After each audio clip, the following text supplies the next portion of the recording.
Welcome back, everyone. New School Sensei. I'm your host, Lance Douglas. We got Ken, the 10th Planet King Douglas. Wait, not me. He loves it. And we got Frank Barca, one of the OG no-gi guys here in Australia.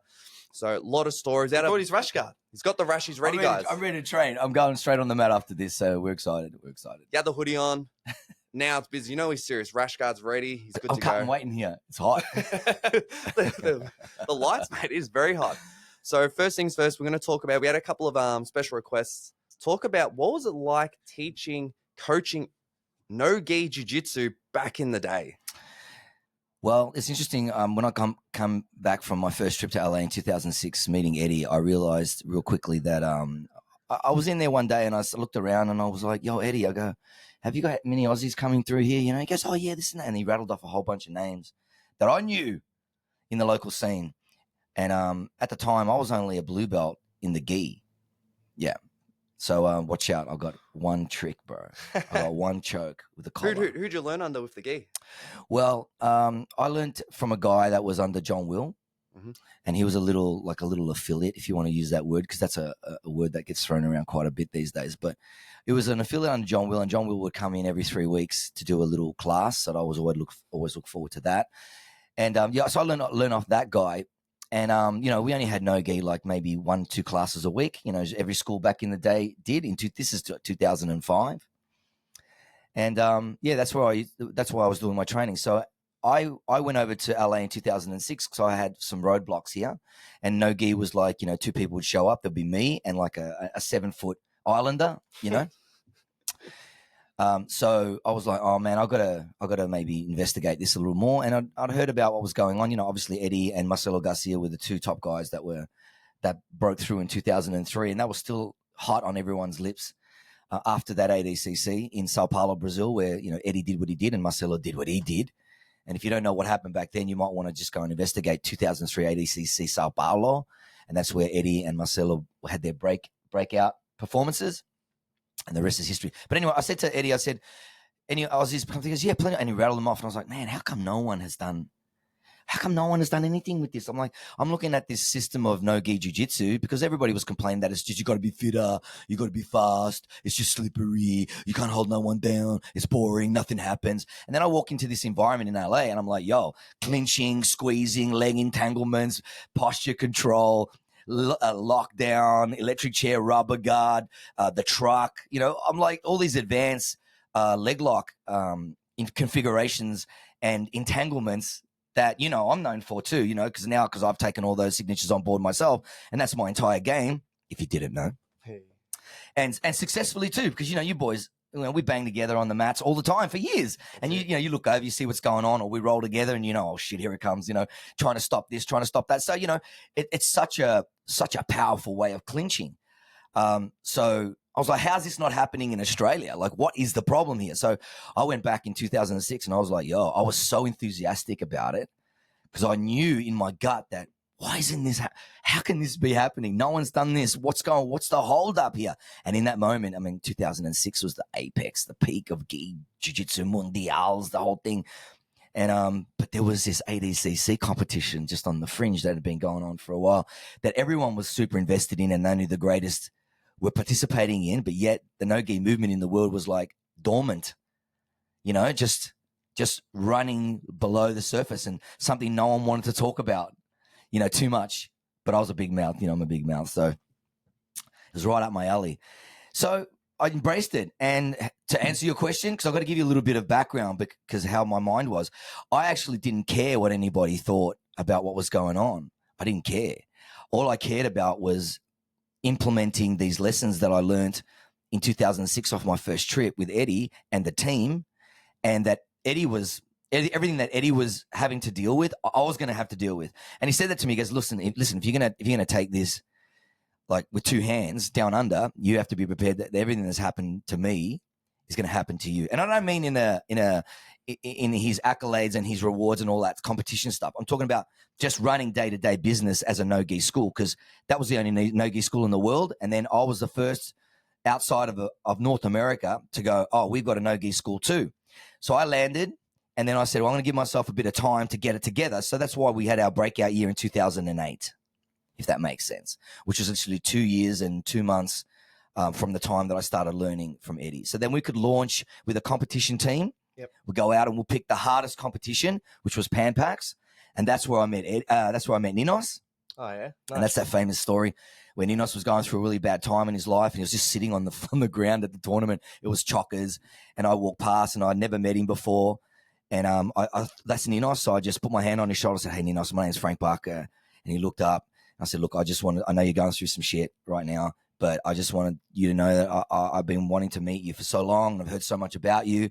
I just wanted to introduce myself, you know." And he says, "Oh, it's all right. I know who you are." And he just really didn't say too much, but that little moment really set something off. And here we are now, and it's been, 16 years. He's the first person to open his doors up to me to say, yo. I remember I got my purple belt in 2009, so a year after our official launch. And in 2008, in the Masters division, I took silver in the absolute division. It was hilarious, dude. I was up against a 130-kilogram freaking dude. Henry Warnerpole from Sydney, somewhere in Roots MMA or whatever it was back in the day. And I took silver in that. I had a pretty good performance. Our whole squad we had a gold medalist at Pan Pacific level, white belt. Julian Pittis is now one of our black belts. And so we had our breakout year was legit. And then the following year, I went back to LA and I got my purple belt. And then Ninos rings me, and away we go with the AET chapter, which is 16 years deep. So for me, I was busy. I was too busy to worry about what anyone was going to think. And let me tell you, the forums were on fire. If you go on the Australasian Underground forum and go punch in the search engine 10th Planet Jiu-Jitsu Melbourne 2008, then you go and see there's about 900 freaking posts on everyone taking a humongous dump on me, right? But anyway, we expected it, and we had our doors open, and all comers were welcome. And we had a whole bunch of people coming through to roll with myself, Josh, Julian. I was just sharing what Eddie shared with me, and all the boys over in LA were sharing with me. Because I quantify, I analyze, I categorize, and it's appropriation simulation, right? You gather information, then you put it in the categories, so it's easy digestion, right? And then we start putting a little training program together based on exactly what Eddie was doing. So there's a big conversation right now about ecological jiu-jitsu right now, right? And that's a massive thing that Eddie was doing. But we were doing lots of drilling because you have to learn the moves, and then we would always have live drills and then sparring like every day, and classes 2 hours, and that continues to this day in our school. We do our classes, every day. And advanced programs 7 to 9 p.m. Monday to Thursday, 6:30 to 8 is Friday night rolls, and then we have leg lock class and rubber guard class Saturday mornings, which is from 10 till 12:30. And you don't have to stay for both, but, you stay as long as you can because people have got kids and businesses and lives around it. But we try and make sure that we provide the right environment for people to thrive, accelerate, and achieve their jiu-jitsu goals, no-gi. How do you structure your classes, Frank? Well, thanks to Eddie, I've been so lucky in my career, regardless of where it started and where it was in the middle, where it is now. I've been blessed with, I really believe that. So I really think that when you're in something for so long as I have, this is my 46th year of training with no breaks. I've never had any breaks. I've had some leaner years, but I've always trained. I've always maintained my strength and fitness and conditioning. It's always a priority to be a black belt. When you're a black belt, you're a black belt. You're a black belt or you're not. You're pretending. How you can pretend to be a black belt? So I was blessed with the greatest instructors that were available to me or that I could afford. And I was so lucky that in Victoria has always been like the mecca of trendsetting in Australia. Just like LA is the trendsetting capital of the world. Well, Victoria was for the martial arts because everything was happening here as a freestyle karateka in the Bob Jones system. The BJC was renowned for producing all the front men on all the doors in all the clubs back in the 70s, 80s, 90s, right? The huge Muay Thai movement, the eclecticism of Zendo Kai back in the day was just so amazing because that would just roll with the trends. And I was like, I could learn striking, I could learn some grappling, some street martial arts, some chokes. We always had some of that stuff going on in the background. So I kind of laid a really good foundation for me. So I was blessed with some of the best instructors I could get in front of. And they laid such a great example for me, and I just kept following that. So the structure was always strong and always disciplined, if you get what I'm saying. So, so basically you walk in and we do the first 5 minutes is calisthenics. So what that is we do hip escapes, we do sideways knee walking, mobility, flexibility, cartwheels, and walking on our hands, just like a break dancer, because Eddie figured well, who are some of the most difficult people to deal with? And we had the Gio and Boogie Martinez. If you know the Martinez brothers, they've done amazing things, ADCC level, the whole thing, EBI. That was some of the lightest, strongest, most mobile dudes that Eddie ever had in front of him. So he was like, yo, what are you guys doing? And, walking on the hands, cartwheels. So we implemented that immediately. So we have our 4 basic warm-ups that we do, and then we go into the warm-up section of the day, which you guys will just call your drills. Like, what's the drills of the day? But here's the thing. Over all these years, up to 2016, Eddie always had micro drills and little pathways, and Eddie calls them golden pathways. So I'll give you an example. A golden pathway would be top half pass, Marcelo Garcia, knee on belly, and then go straight into the mount, head and arm, and finish him. Like from the moment you start to the finish, you can take it all the way home. So it's a golden path.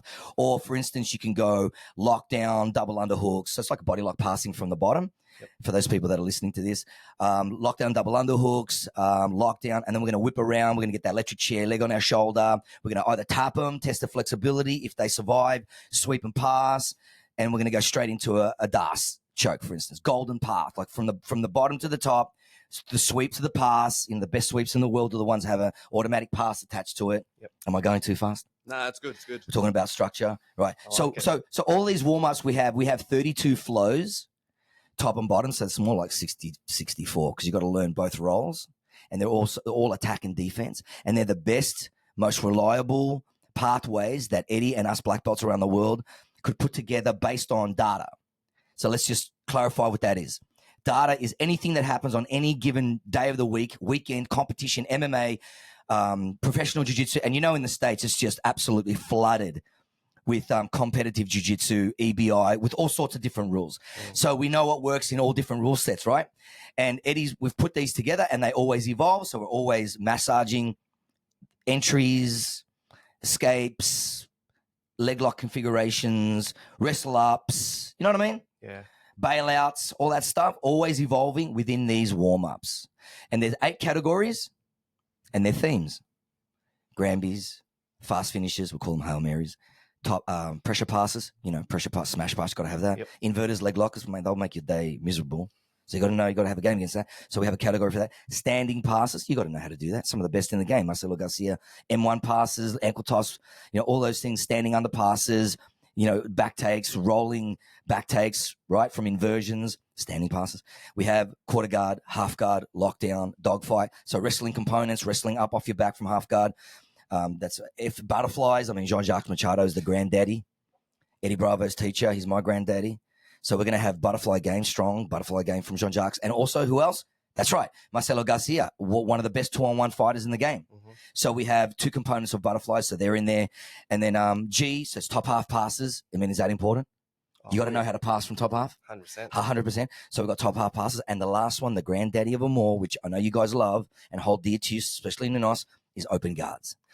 Right? So we have De La Hiva, reverse De La Hiva, or spiral guard. We have deep half, and we have the berimbolo. Oy, so these are our 8 categories. And every night, Monday to Thursday, we work one of those themes. So, for instance, if we start at Monday, like last Monday is the start of the new rotation. So it's A series, Granbies. Then Tuesday was B series. So we'd work the 4 flows. In the advanced class, we've worked the 4 flows in that. Wednesday, which was last night, C series, pressure passes. Today, it's standing passes. And we work all 4. To get into the advanced class, you have to learn the entries of all 32 flows in the fundamentals class. So we have a fundamentals program. You see how I'm putting this all together for you? So we have a fundamentals program. We're learning all the entries of the 32 most important parts of jiu-jitsu. And then it's like on SoundCloud, like your music choices. We have all the songs there, and then you put your own playlist together. Yep. Right? That's how we do it. And every night we're doing that. So we do our little calisthenics, and then we do 15 minutes of these warm-ups. 1 category, 4 flows every day. And then we go into our leg lock flows. We're doing leg lock defense every day. Every day? Every day. Wow. Leg lock defense every single day. Leg locks and leg lock. And I look at it more as like grip training. Because, you have your standard heel hook grip. Then you have your power grip. And then you have your switch grip. Yeah. Right? You have all these grips, right? So, and your wrist to wrist grips. Like these are all they're like ratchets. Like your tool set. and you put a ratchet and it's the wrong size and it kind of spins around, it's too loose. Well, that's why we need grips.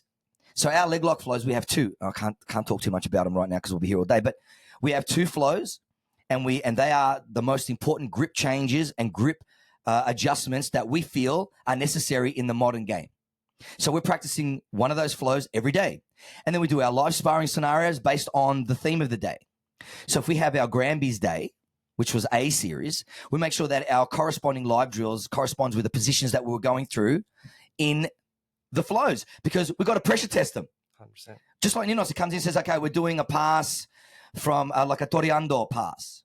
And then he'll show you, we'll work on it a bit. All right, now we're going to go live. You got to try and use the Toreando, get your grips, ready, go. And now we're trying to pass and bring it to life. Work out the pros, the cons, the positives and negatives, or some of the roadblocks. And we start working on problem solving through that example. So we have a whole list of live drills every day waiting for you.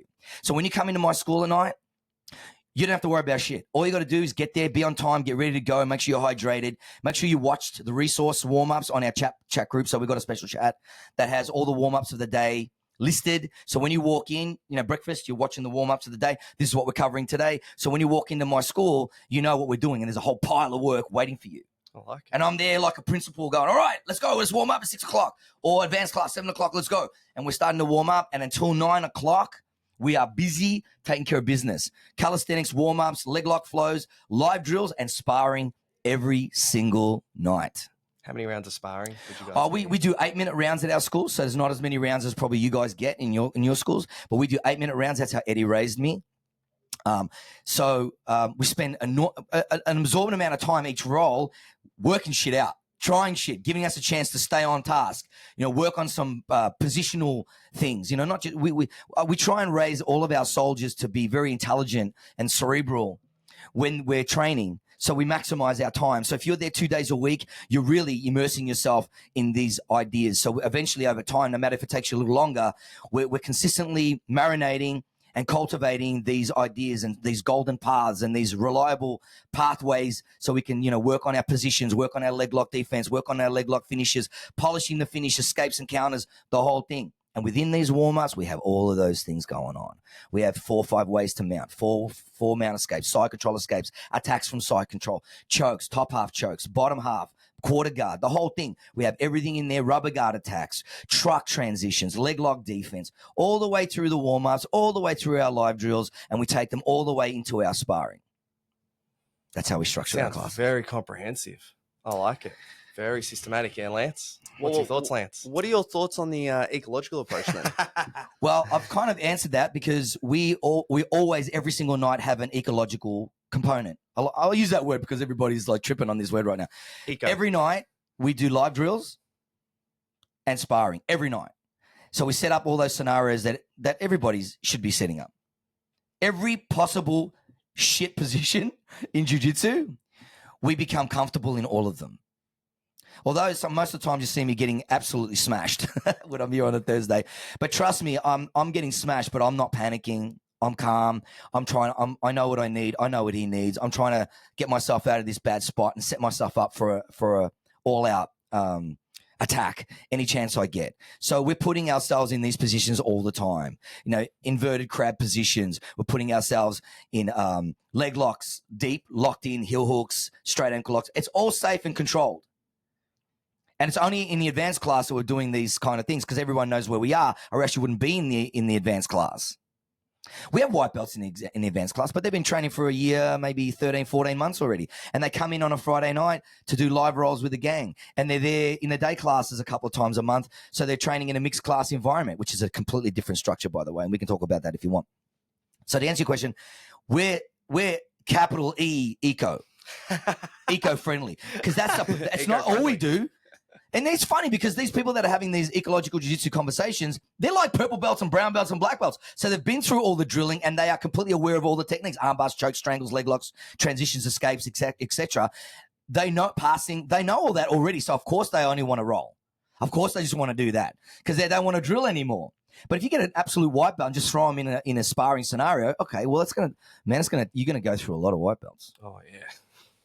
Because they want to know how to do that fucking armbar. Excuse me. They want to know how to do that armbar. Lance has seen that. Yeah, We've gone through a lot of... Because we went solid year, just strict eco, so not much technique, and we lost a lot of white belts. So I kind of know what I mean. I kind of know what I mean. Yeah, so it's like anything. In moderation. Everything in moderation. Calisthenics in moderation. You got to do hip escapes. Why? Because that's the John Jones bones of your jiu-jitsu. You got to be able to move your hips and create space, because we can't assume that we're winning all the time. Dude, I'm like 5'3", 5'4" on a good day if my posture's good. You know, I'm weighing like 68 kilograms, wringing wet.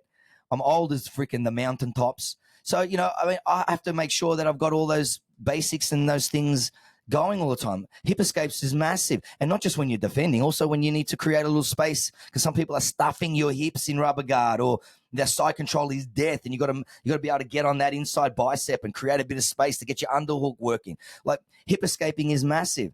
Sidewards knee walking, that mobility, that hip mobility, opening your hips, being comfortable in that shin box position. Maybe you should flash a picture of what a shin box is.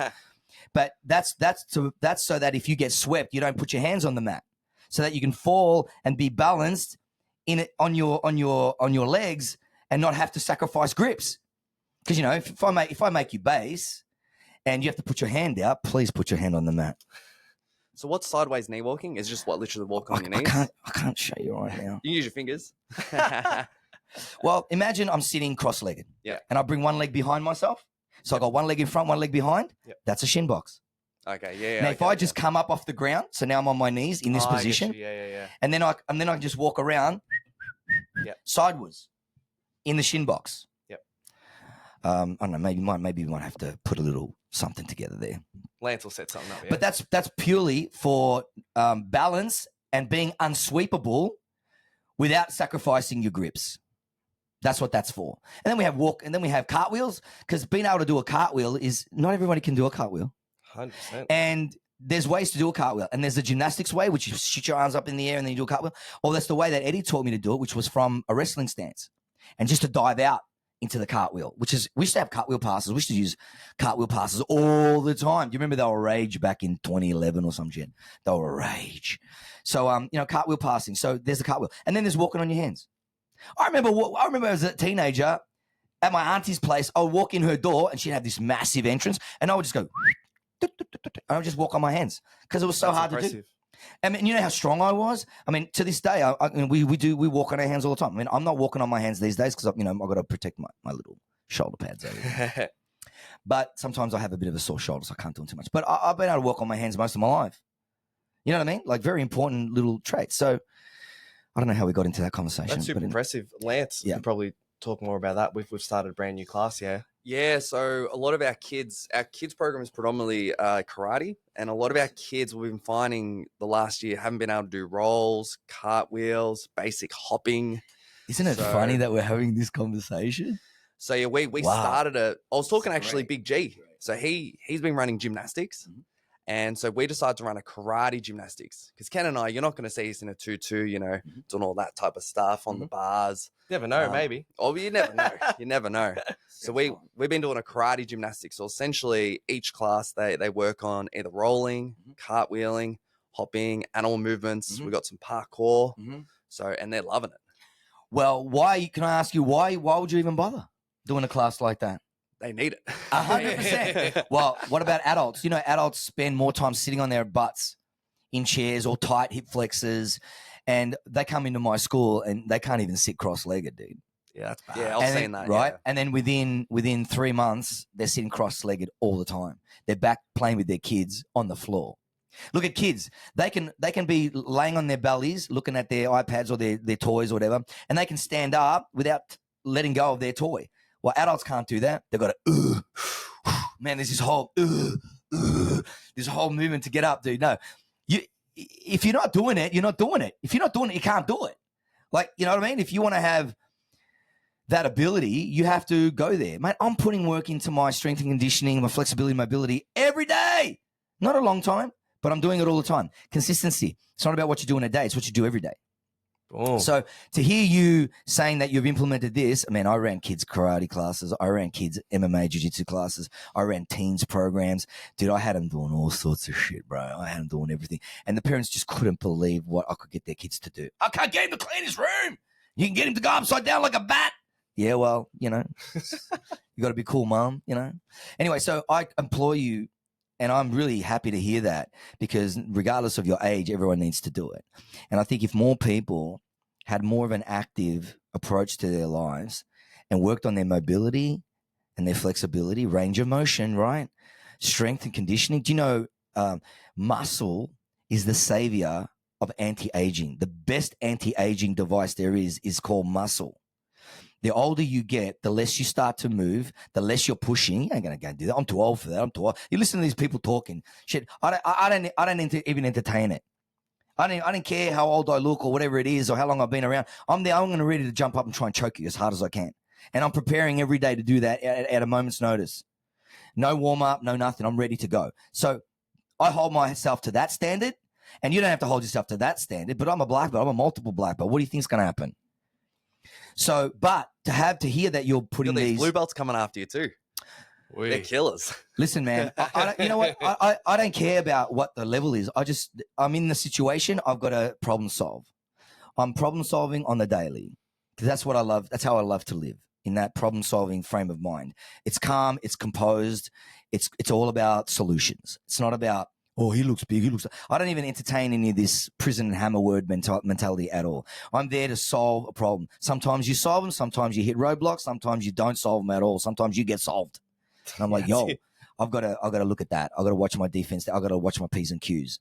So this is why I hold myself at high standards, coming here on every Thursday. I mean, you guys have known me for a while now. You've seen me around here for years. I'm here every Thursday. I'm healthy. I'm here. Unless there's something going on at home, business, travel, or I'm ill or injured. And even then, I'll still rock up here with a long face. But I'll still rock up. I'll sit on the ring and I'll just watch the class and I'll be like, mad, But I'll still be here because it's the education and it's the environment, and I've got to be consistent. So I'll keep showing up. Jamie Murray does the same. Sometimes if he's not right, because me and Jamie a little bit, we've been in the game a long time, and Ninos too. He's here. We'll drag ourselves around, but we'll always be in the environment around you young studs, because we sort of get that rub. There's this thing called the rub. If you don't hang around people that are smarter, stronger, faster than you, better looking. Well, I don't know. That's tough. That's tough. All right, don't. Let's not open a can of worms here. Okay, because the viewers may not appreciate it. But yeah, you have to get the rub. And I learned that from a young age. Be around people that are, if you're the best in the room, you're kind of in the wrong room. So you have to, sometimes that room is your room. Sometimes you created that room, right? And in jiu-jitsu, it's a performance-based society, right? So you can't be a black belt and be crap. You're a black belt or you're not a black belt. Or someone screwed up. That's it. You know what I'm saying? That's it. So, but what kind of black belt are you? So for me, I hold myself to a high standard. And anyone that's close to me will attest to it. That's the way it rolls. And I still have to come in and I have to try and keep challenging myself. That's what I do. And I even bring in my top brown belts and my purple belts. Now, come in. What are you doing on Thursday? Got a day off? You come with me. Ninos, I got a purple belt. No worries, Frank Barca. You can bring anyone you want. Love you, dog. I'm like, all right. So I bring them in and they go, whoa. This is amazing. We got UFC fighters in here. We've got rising stars in the amateur circuit, like the Brace boys and all the rest of them that are in there. We've got you guys in there, school owners. I'm in there with my guys. Like we're pushing, man. We're pushing. That's an hour of power on a Thursday here at AET. And look at what we're doing. We're attracting so many people. There's like 100 guys on the mat some mornings. 11 o'clock on a Thursday morning, payday. I'm going to get my money. That's why I'm here. So, Matt, I love what you're doing with the mobility and the strength and the conditioning and how about the fun element? Throwing your legs up, walking on your hands, getting the kids to do that stuff. I mean, there's a whole ton of things that you can do in and around it. We only do 4 things all the time, and I don't care if you're bored. Just do those 4 things. And when you're going home, you do whatever the hell you want. Or you want to go and train at one of the AET schools, or you want to go, hopping around, because I love cross-training. I'm the biggest cross-trainer ever. Like, what the hell was I going to do? When Ninos opened his doors in 2009, we started cross-training for real. And there was a time when I was cross-training and I got spat out of every door. I got pushed out, bullied out, thrown out, banned from, and then Ninos showed up. Because back then, cross-training, you were like, a creyonte. You're like a creyonte. Scumbag, traitor. I'm like, what are you talking about? So I started building alliances immediately, so it was a safe zone for my own guys to go and cross-train so we wouldn't lose anybody. The biggest problem with a lot of school owners is they lose their high-level guys. They put years into them, 8, 9, 10, and then they start going on their merry way, and then you're like, oh, you're all disloyal. No, mate. You need to have alliances that you can send your boys to so they can start, getting out there and appreciating home. There's no place like home. There's no place like home. I hear it all the time. People go abroad. People travel. I go to LA every year. I've been 16 times in 18 years. Wow. Right before COVID, I was there. When COVID hit, I was there 15 times in 13 years. I went twice a year in 2009, 2010. And I kept going. Why? Because I want to keep my contact with my teacher, with my boys, with the squad, with the team. And then I'm here at home raising young lions and training also with the AET. Like I was a cross training I was the biggest cross trainer of them all. So we want to do this, but we've got to set up alliances to do it so that everybody's safe doing it. So we protect our businesses. Everybody's cool. Everyone knows each other. No one's trying to rip anybody off. I don't even know why I'm talking about this. But anyway, very important part of development too, the cross training element. And I'm all for it. So good to hear all this stuff going on with the kids, man. It's awesome. It's awesome. Yeah, invite me one day. I'll come over and hang out with the kids, show them how to do an electric chair or something like that, or something safer like the twister, That'd be have to hold you to it.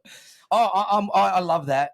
I love that. If you're listening, you're at school, you can invite me out there on a Tuesday or a Wednesday. I'll get some of my top guys to take class. I'll come over and share a couple of things, maybe an hour, nothing crazy. Maybe have a roll, It'd be beautiful to meet more people. I love that. I'm a people person. That's it. I am. I want to contribute to the community, as much as I can. So structure, this is what we do. 10th Planet is we're not idiots. We're not very sick. Structured. We're not sick men. Like we had a lot of shit worked out when people are talking about ecological. We've been doing that shit forever. Like that's nothing new for us, It's not. It's just this is what you need to do if you want to raise world champions and world level black belts. I mean, look at the job we've done with guys like Daniel AR. Daniel AR spent all these years with us. Obviously, he's here now with the AET, but that's a really great example. As soon as I brought him into the AET, he was a menace. It was hard to deal with. Very all of our brown belts, every single one of them I brought in here. Myself, Tito included, Laura and Julian Pittis as well, our black belts.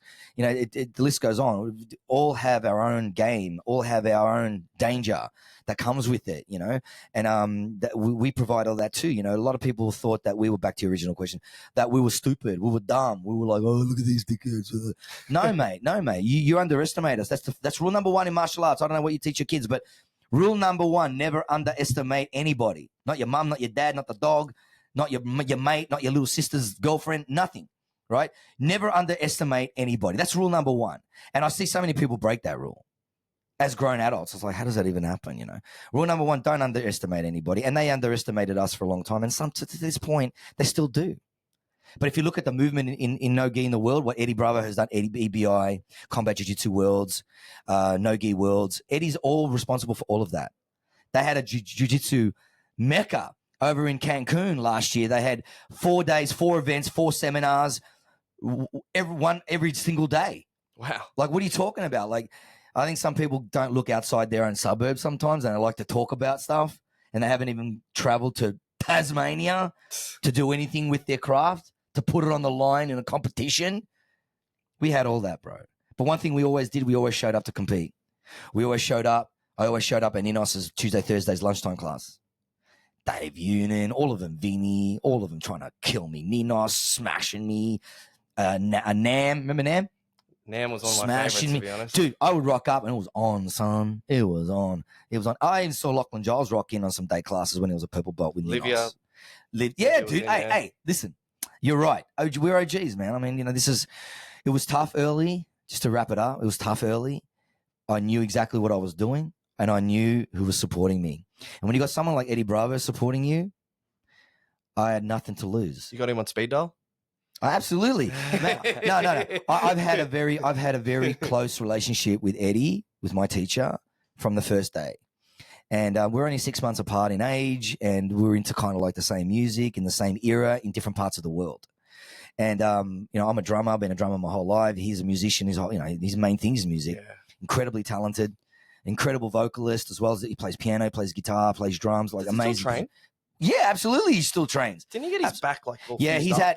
Poor Eddie. I send him love and recovery powers. I always try and send him the good juju because, he's had, can you imagine holding down 10th Planet headquarters and the people that would walk through there, dog?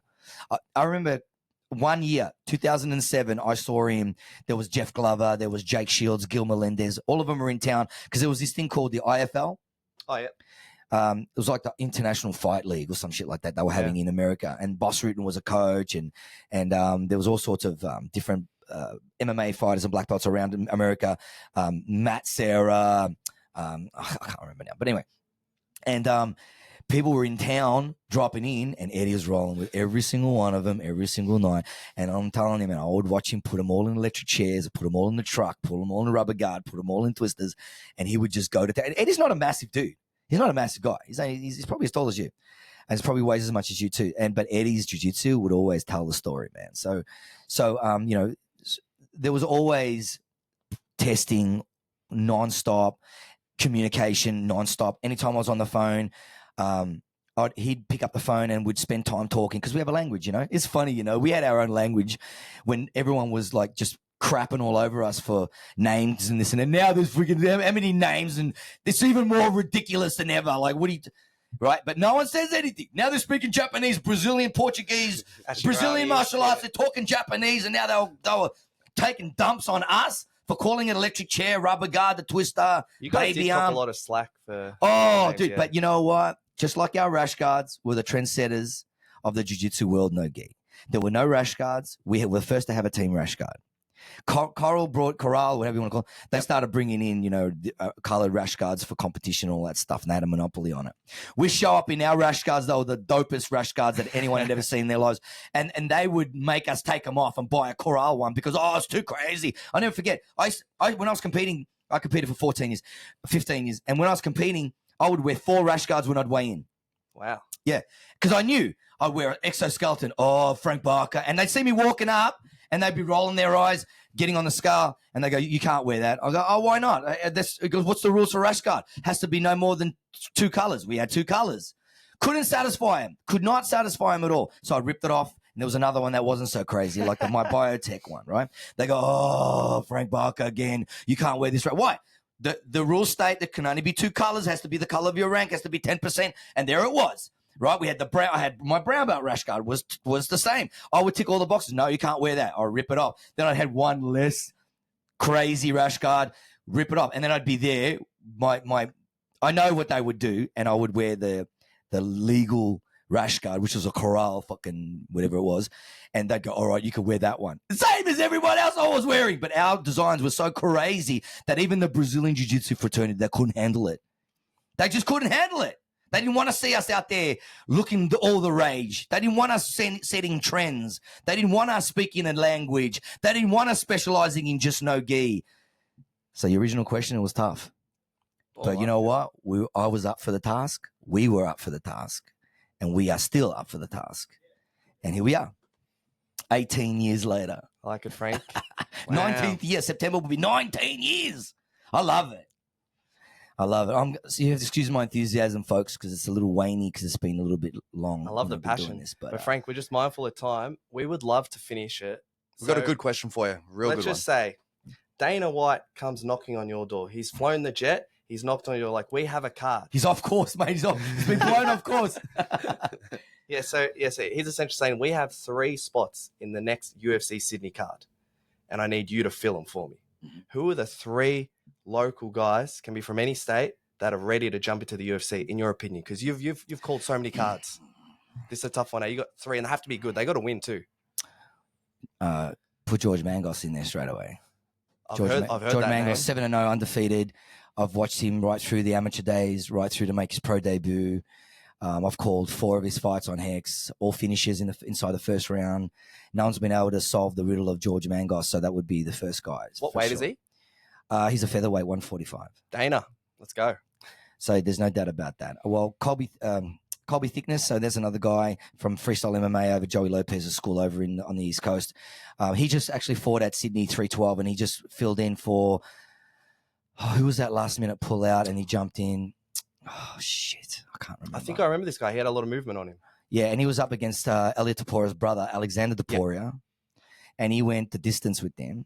Did he get finished? I don't think he got finished. I think it was a unanimous decision. He did on 2 weeks' notice to fight at Tapora. Are you kidding me? Mm-hmm. And he did that. And the UFC have smiled on him and gone, you know what? You did such a great job in 2 weeks stepping up. We didn't give him another chance. So Colby Thickness is going to be seen. We'll see him again. We don't know when, but we'll see him again, without a doubt. You got to look at that guy. Sean Gauci hasn't been signed with the UFC yet, and he has been on the Contender Series. I think he fought on the Contender Series over there. Jack Jenkins is in there. He did a remarkable job. Unfortunately, he sustained a really bad injury, but he's already in the UFC. But Sean Gauci for sure has to be in there. You got guys like Marwan Rafiki, undefeated 4-0 from Lions Den over there where Georgia's from. He's a featherweight as well. 4 finishes, electrifying. I mean, he's put away those 4 guys, and they're all very legit fighters. And he absolutely mangled them, and he put away Michael Barber inside 3 minutes, man. Michael Barber's one of the toughest, most respected stalwarts of the MMA scene in Australia, and he just put him away. Michael couldn't even touch him. That's how good Marwan Rafiki is. That's 3. But, heavyweights, you got guys like Ricky Beecham. I mean, he's just been smashing it. He's interim champion now in the heavyweights at Hex. So, he's a guy you got to look at as well. And, look, Eternal have got some awesome fighters too, no doubt about it. Jack Della Maddalena came from that, from the West Coast, He's from over there. Stephen Ersteg as well. I mean, amazing. And they're all in there. But there are guys like that on the peripheral fighting in these big shows that all deserve to be in there too. So, but there's, they're the people that I'm banging around with and that I think that have stellar cards and have had great performances and deserve a shot. Definitely Sean Gauci, Marwan Rafiki for sure, George Mangos without a doubt. Ricky Beecham in the heavyweight division. I mean, it goes on and on. I mean, Kit Campbell, are you kidding me? Yeah. I mean, you don't think that Kit Campbell shouldn't be on a UFC card? Are you kidding me? I mean, there's probably 22, 24 fighters that should be on that list. 3, hard to pick 3, but definitely Kit's up there too. So, I mean, How about Frankie? Tell me. Let's just say... And apologies if I didn't mention anybody. Like, relax. Relax, yeah. Okay, so Frankie, let's just say you've got 3 years, okay? Who is going to be in the UFC in 3 years' time? So a little bit more long-term. They need a little bit more investment in them. This is a bit tougher because they can go a few different ways. I'm making him think. Anyone in the top 5 in their weight classes in this country are heading that way. Simple as that. I mean, look at what Jonathan McAuliffe was able to do. He started in the amateur series. I called fights for Jono. He broke through the pros. He went he was 6-0 as an amateur. I think he was 3-0 as a pro. And then he took his first loss against Alden Bates in a freaking crazy fight, which I think was stopped a bit early, to be honest. But anyway, it is what it is. And then he was 3-1. And then he got his shot on the Contender and he choked that dude out. That was from Canada, in freaking a minute. Triangle choke. Absolute ninja. One of those beautiful setups from the mount that I love too. He took the bait and I was like, oh, that's a McAuliffe setup right there, and puts him out cold. And then he went on and fought in Sydney with that remarkable performance against Kevin Jusset, who was a Hex double belt holder, welterweight and middleweight champ. And he absolutely took him right out of his game for 3 rounds. That was amazing. Kevin's a beast. Black belt in judo, incredible on the ground, fights out of city kickboxing. The guy's just phenomenal. So if you look at that, I mean, there's a lot of guys on that trajectory. A lot of guys. And the Brace boys? Oh, yeah. I mean, the amateur. Look, I mean, I'm deep in the amateur. This is what I love about grassroots, because when I see them in grassroots, I can see the mark on them. And then I start to watch them. And I get to know the teams. I pretty much know all the teams and all the guys that are up and coming. Because all the trainers are like, hey, yo. And I'll be like, yo. Luke Pizzuti, for instance, from Lions Den. I'll go, hey, Luke, what do you think? What's going on? You got anything for me? He goes, mate, have a look at this guy. And he was talking about... He's got some flashy guys, doesn't he? He was talking about George Mangos years ago. And then he started talking about Marwan Rafiki. And Marwan Rafiki went out and did what he did against Michael Barber. So these things are fermenting, just like my dad when he used to make the wine. Mush it all up, let it sit. Got to invest early. And it's... Oh, yeah, dude. And let me tell you, we are only just beginning. I mean, you're right, the Brace boys. I mean, how crazy are those guys, right?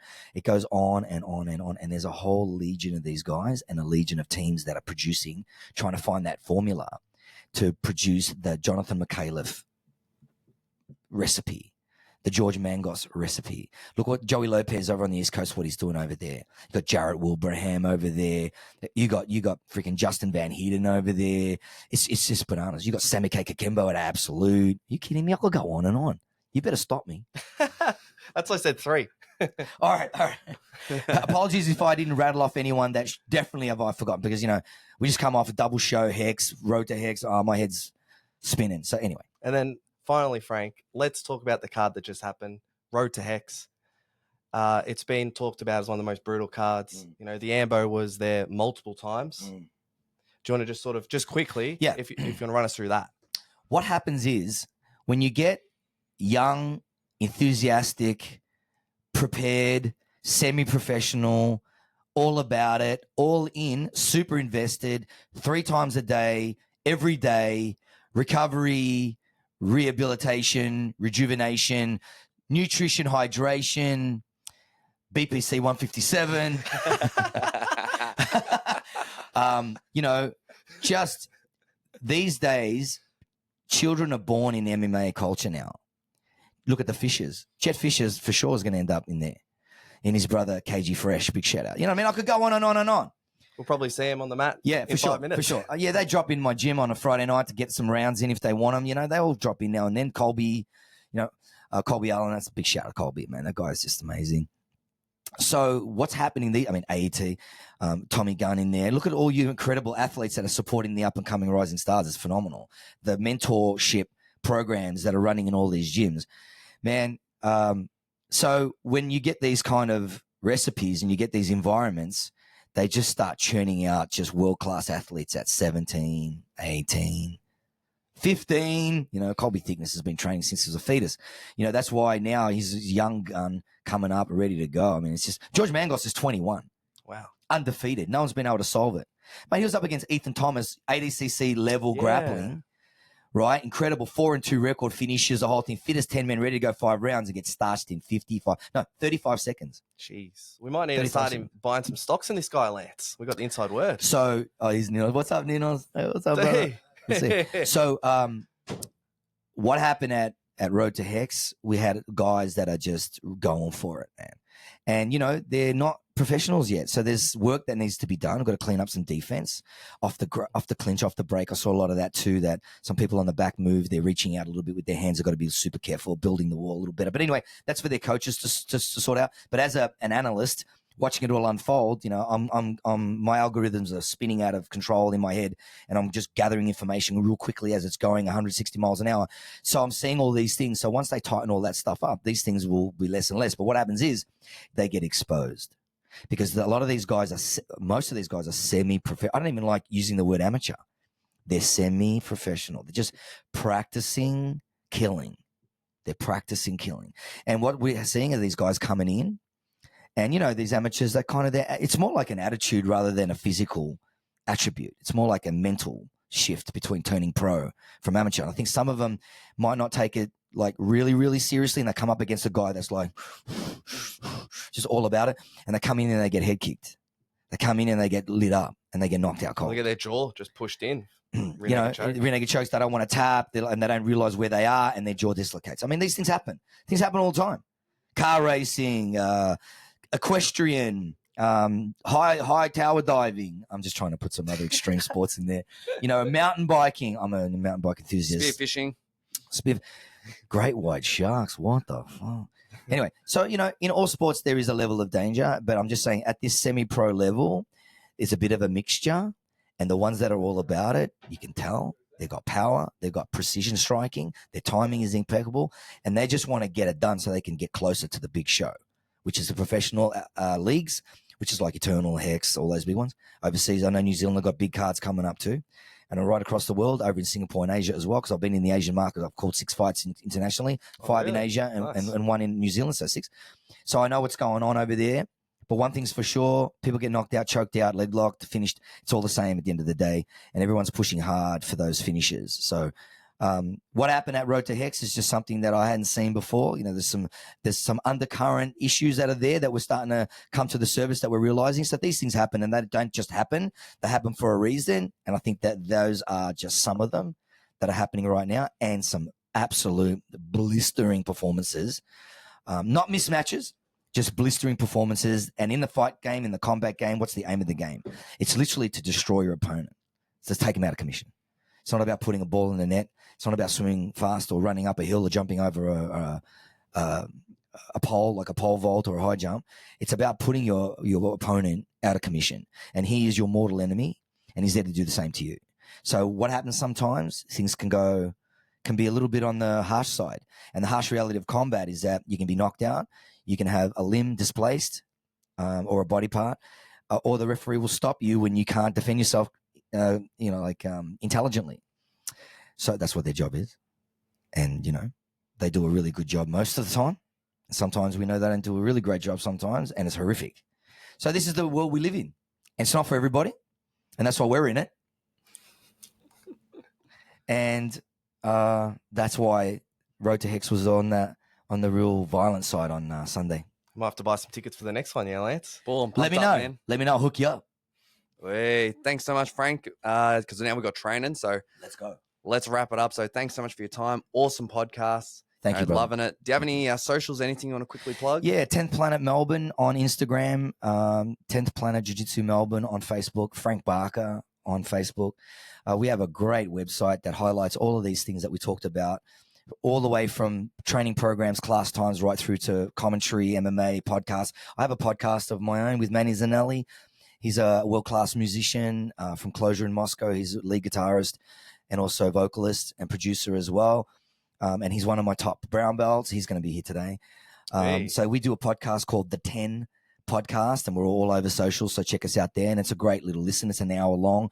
We have some great guests on there. We break down fight shows, promotions, lead up to shows. We preview things. We talk about training methodologies, leadership. We talk about support, nutrition, all that stuff. He's so intelligent with vitamins and minerals and training practices and rehab and all sorts of therapies, like ice therapy and hot therapy, all that stuff. And yeah, so he's been with me for 8 years. So, we get along great. So we've got a podcast too. You can check us out. I have a school in Melbourne as well, in the northern suburbs. You can come and train. Just inbox me. No surprises, please. And make sure you do the right thing and let your instructor know, because we're all friends at the end of the day. Let us know. Come in, have a roll. First one's always on us. Hey. So come down and hang out with the group, with the squad. And yeah, that's about it, really. I don't know what else to tell you. Boom. Let's wrap it up. Thanks so much, guys. We'll see you on the next one. Thank you. Oos.